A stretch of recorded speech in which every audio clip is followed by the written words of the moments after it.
Scripture records the events of some 4,000 years ago in the life of a man by the name of Job. Job went through this whole season of just tremendous adversity. Terrible things happened to Job, and all for ultimately a reason. We think of Job as a great overcomer, somebody who was able to endure all of that and come out the other side smelling like a rose. But the fact of the matter is, the whole time Job was going through this season of life, he had no idea why and no idea what the outcome would actually be.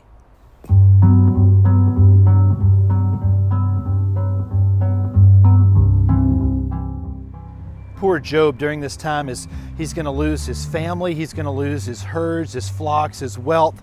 He's even going to lose his very health. But in the course of all of this, he never denounces God. Instead, what Job is trying to understand is, what have I done that would cause my perfect and holy and righteous God to allow these things to happen to me? But he doesn't curse God. And here's the underlying message.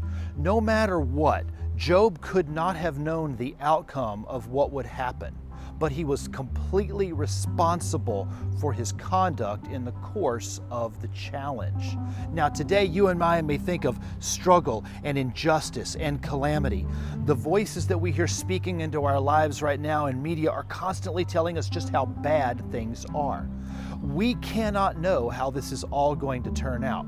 But what we can know is that we are responsible for the way that we conduct ourselves in the midst of it.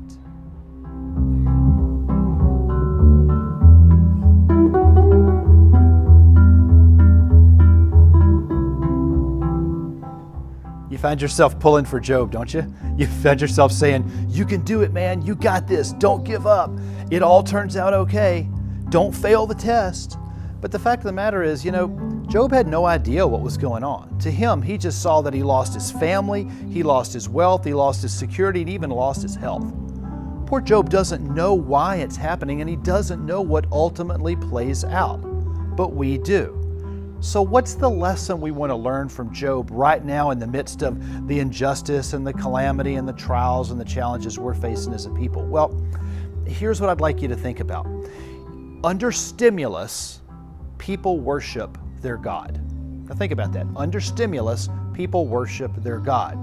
If your money is your God and something happens to it in the market, it will overwhelm your life, and that's what you'll put all of your money and all your thoughts and your energy and your passions into.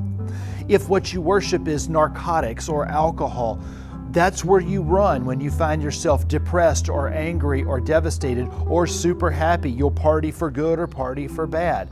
It becomes kind of your God.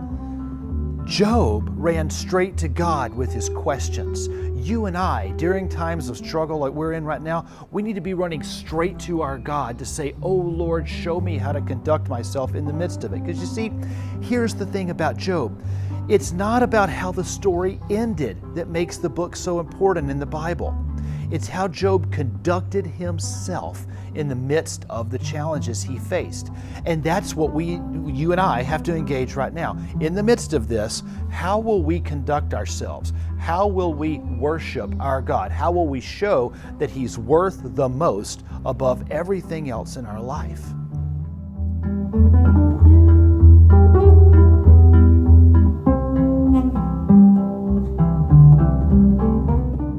Here's what I'm going to ask you to do this week.